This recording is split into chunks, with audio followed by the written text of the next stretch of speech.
Toimata Foundation, Kristen Price.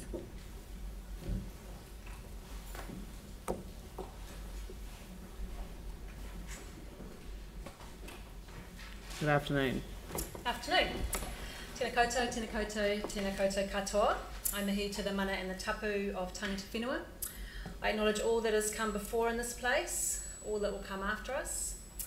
I acknowledge your role as elected representatives, particularly during this fairly extensive long-term plan process and obviously many hours of hearings. So I'm from Toimata Foundation. I'm from Toimata Foundation. We we're a charitable trust. We support two programs that operate nationwide, Te Aho Tūrai and EnviroSchools, which is what we're here to talk about today. So Christchurch City Council was a founding partner of EnviroSchools back in 2003. So EnviroSchools was developed as a council community partnership in Waikato in the late 1990s. It was launched nationally in 2001 as a program that other regions could adopt and develop on that collaborative council community model. And EnviroSchools Canterbury formed a couple of years after, with Christchurch as one of the founding partners of that arrangement. And city staff were actively involved in the development and governance of the program, at that stage coming on board with about $30,000 a year back then. And the program was working in a really complementary way to the other educational offerings that the city has that are place-based and local. However, things changed, and in 2009 there was a change of the staff that were involved in the other partners were dealing with, and there were some questions raised about the city's support of EnviroSchools. There were questions raised about why the city was supporting what some city staff at the time named as an ECAM program, and then we had some other really great support from staff at the City Council here, and the Climate Smart strategy that was being formed at that time had $100,000 earmarked for considerable investment and growth in EnviroSchools. And then everything changed. The quakes have obviously had an enormous impact in innumerable ways, and it feels for us at Toimata that the ability to resolve this situation that we're in with the city and EnviroSchools and ECAN has been, understandably complicated by what's been going on with the quakes, and we've been trying to find ways to make it work and make it keep moving forward.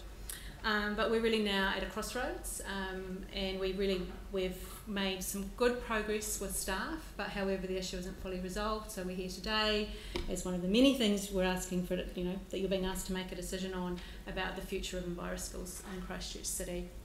So in our submission and in other correspondence that's come to the city, these are the things that are being asked for by ourselves and also by ECAN as the coordinating partner.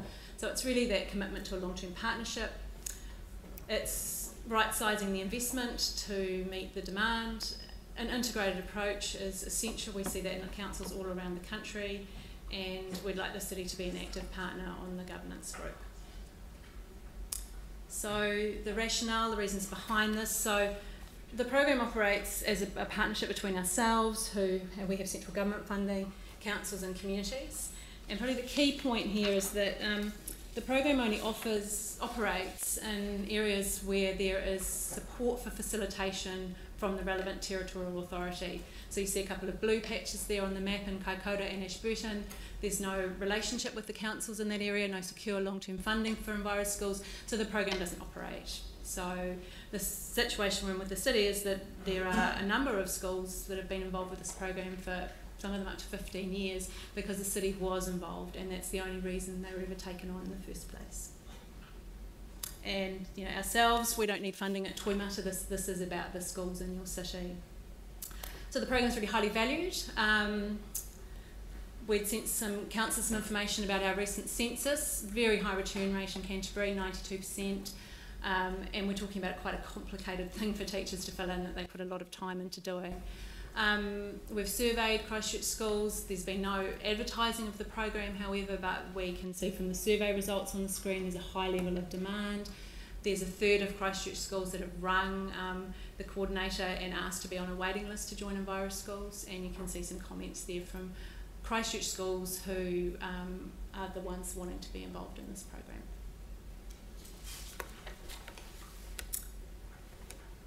And then thirdly, in terms of what's being asked for, an investment in around the 1 to 2 FTE level, just wanted to give some context to that and show that what we're asking is in line with what other councils are investing. So you can see here other city councils in the South Island. So Dunedin, for example, much smaller city, they've got 2 people based in their community development team and funded from different budgets across the council, including waste money. Yourselves, currently we've had $20,000 through a grant, and the funding in the last 9 years has varied between $5,000 and $30,000, so it's sort of been up and down. And then in terms of the other partners, so we've made traction in the last few years with increasing community demand in some of the smaller councils. So we have most of the territorial authorities on board, and you can see here the sort of contributions that they are making. And these are all in the context of long-term relationships and contributions made, agreements made in sort of 3-year cycles in line with the long-term plan. ECAN contribution actually they've confirmed an increased contribution heading into the 18-19 year, so the number's slightly different to what was in the written submission. So the ECAN contribution in the new financial year will be $207,000, which is a mixture of staff time and budget.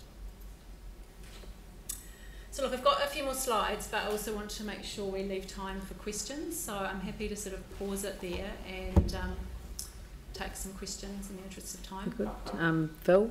Look, thank you for your submission. One thing I just haven't been clear about is the relationship sort of between Toimata and Enviro schools. Can you kind of explain the connection? Yeah, I have actually. I might use a slide for that. Hang on. I'm not pressing too quickly. It's very easy. Right, sorry. So Toimata Foundation, so we provide the national management and support for the Enviro Schools program. So you can see at the bottom of the graphic, there's us, and we work with a Māori development partner, so we have central government funding for that. And so we're program development, research, evaluation, resources, mentoring, national strategy. Then the program works along regional council boundaries. Every region has a regional coordinator. That's generally the employee of a regional council. And I've got Andrea beside me, who's an ECAN employee. She plays that role in this region. Then every single Enviro school works with a facilitator who we train nationally, who are part of a team managed by the regional coordinator, and that's where the city and district council funding comes in. They're supporting local facilitators, and then you go on to schools, and all the amazing results from the program. And so you've got a lot of investment that's being pulled in from the community. And also the schools themselves investing a lot of their time. Thank you. So can I just further clarify, so is the foundation like an umbrella group for groups like Enviro Schools? Yeah, right. We're an umbrella group and we support Enviro Schools Right. and another program, Te Aho Tūroa. So the foundation has received some Strengthening Communities funding, but you're saying Enviro Schools is really limited? The foundation has been applying for Strengthening Communities funding on behalf of the Enviro Schools Canterbury group. So normally the relationship is between the city and district councils and the regional council. The regional council obviously can't apply for that funding, so we've been applying for it on behalf of the regional network. But the other funding streams that come from the district councils, that's all a relationship and a partnership between ECAN and those organisations. So we're sort of stepping in here as a middleman to try and find a way through the situation. Does that answer your question? Thank you. Yes. Aaron? Yeah, so did you say other councils is funding this through their waste minimisation levy rather than out of a community There's fund? a mix. So there's around about $3 million a year of staff time and kind value that comes from that council funding. Around about 10 or 15% comes from waste levy funding, and the rest comes from various parts of council budgets. And you're talking, this is across the country? This is across the country, right. And I think in this region there is a reasonable amount of funding coming out of waste budgets. Some of it will just be rates-based solid waste budgets, and some will be the levy that comes back to councils. But if you're currently getting your funding here from Strengthening Communities, that means it's not coming from the waste minimisation? It does. That does mean that, yes. Right. Because if we change the waste minimisation, because that's a standard levy across all properties of $144.83, if we changed it by $1, we've suddenly got a lot of money to put into this or other projects. Just as I think it's we'd have to take some advice on that, but it could be the way to look at it.